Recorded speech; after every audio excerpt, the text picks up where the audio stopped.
வணக்கம். புதுச்சேரி அரசியல் வரலாற்றில் இதுவரை கண்டிராத ஒரு மிகப்பெரிய திருப்பம் தற்போது நிகழ்ந்துள்ளது. அதுதான் தமிழக வெற்றிக் கழகத்தின் தனிப்பாதை. தவேக புதுச்சேரியில் யாருடன் கூட்டணி வைக்கும் என்ற பல மாத கால யூகங்களுக்கு நடிகர் விஜய் ஓர் அதிரடி முடிவுடன் முற்றுப்புள்ளி வைத்துள்ளார். 30 தொகுதிகளிலும் தனித்து போட்டியிடுவது என்ற முடிவு புதுச்சேரியின் பாரம்பரிய அரசியல் களத்தை முற்றிலுமாக மாற்றியமைத்துள்ளது. விஜய் தனது உரையில் 1974ஆம் ஆண்டு எம்ஜிஆர் புதுச்சேரியில் பெற்ற வெற்றியை ஒரு முன்மாதிரியாக குறிப்பிட்டது குறிப்பிடத்தக்கது. அன்று புதுச்சேரியில் தொடங்கிய மாற்றம் தமிழகத்திலும் எதிரொலித்தது. அதே பாணியில் புதுச்சேரியை தனது அரசியல் பரிசோதனை களமாக விஜய் மாற்றியுள்ளார். பிப்ரவரி 2024இல் தொடங்கப்பட்ட தவேக குறுகிய காலத்திலேயே புதுச்சேரியில் தனது கிளைகளை மிக வலுவாக பரப்பியுள்ளது.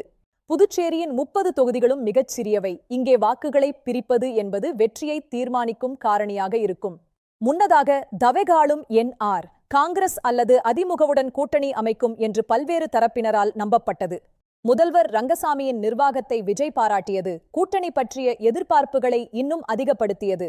ஆனால் ரங்கசாமி பாஜவுடனான தனது கூட்டணியை விட தயாராக இல்லை. இதுவே பேச்சுவார்த்தையில் முட்டுக்கட்டை ஏற்படுத்தியது.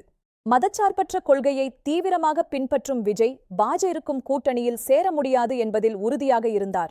டிசம்பர் 2025 பேரணியில் பாஜவை கொள்கை எதிரி என்று அறிவித்ததோடு திமுகவை அரசியல் எதிரி என்றும் அவர் சாடினார். இரு பெரும் அணிகளுக்கு மாற்றாக ஒரு மூன்றாவது அணியாக தவேக தன்னை நிலைநிறுத்திக் கொள்ள விரும்புகிறது. மார்ச் 22 அன்று வெளியிடப்பட்ட வேட்பாளர் பட்டியல் பல அரசியல் புள்ளிகளை திகைக்க வைத்தது. முன்னாள் அமைச்சர் A.K. சாய்ஜே சரவணன் குமார் பாஜவிலிருந்து விலகி தவேகவில் இணைந்தது ஒரு மாஸ்டர் பிளான். அதேபோல் முன்னாள் பாஜ மாநில தலைவர் V. சாமிநாதன் லாஸ்பேட்டையில் தவேகவின் பலத்தை நிரூபிக்க களமிறங்கியுள்ளார்.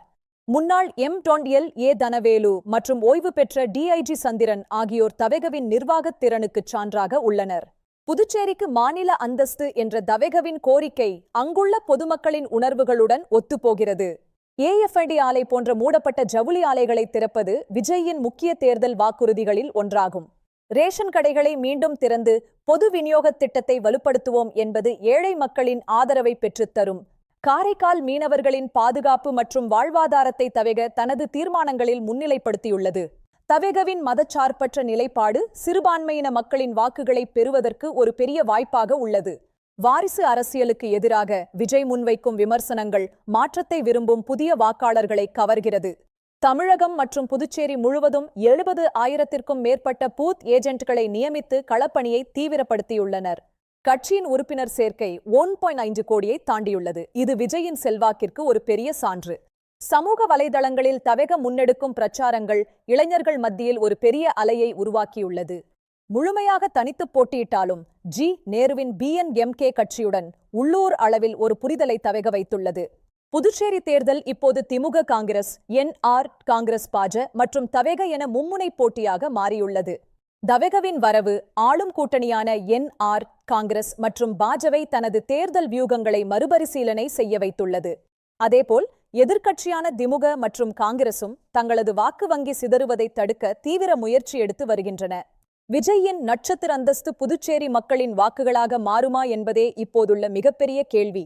மக்களின் ஆதரவு தனது பக்கம் இருப்பதை விஜய் ஒவ்வொரு பேரணியிலும் மிக தெளிவாக உணர்ந்து வருகிறார். ஏப்ரல் 9ஆம் தேதி புதுச்சேரி மக்கள் தங்களது தீர்ப்பை வழங்க உள்ளனர். மே 4ஆம் தேதி அந்த முடிவு தெரியவரும். புதுச்சேரியின் வெற்றி தோல்வி 2026இல் நடைபெறவுள்ள தமிழக சட்டமன்ற தேர்தலில் ஒரு மிகப்பெரிய தாக்கத்தை ஏற்படுத்தும். புதுச்சேரி எப்போதும் தமிழக அரசியலுக்கு ஒரு திசைகாட்டியாகவே இருந்துள்ளது என்பதை வரலாறு நமக்குச் சொல்கிறது. தவேக தொண்டர்கள் இந்த தேர்தலை விஜயின் அரசியல் எதிர்காலத்திற்கான ஒரு போர்க்களமாகவே கருதுகின்றனர். மதவாதத்திற்கு இடமளிக்காத ஒரு அரசியலை முன்னெடுப்பதே தவேகவின் வெற்றிக்கு வழிவகுக்கும் என்று நம்பப்படுகிறது.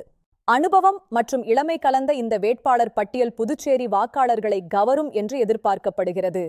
தனித்து போட்டி என்ற துணிச்சலான முடிவு விஜயின் அரசியல் வாழ்வில் ஒரு மிகப்பெரிய வெற்றியை தேடித்தருமா? உங்கள் கருத்துக்களை எங்களுடன் பகிர்ந்து கொள்ளுங்கள். புதுச்சேரி தேர்தல் களம் குறித்த செய்திகளை தொடர்ந்து காணுங்கள். நன்றி.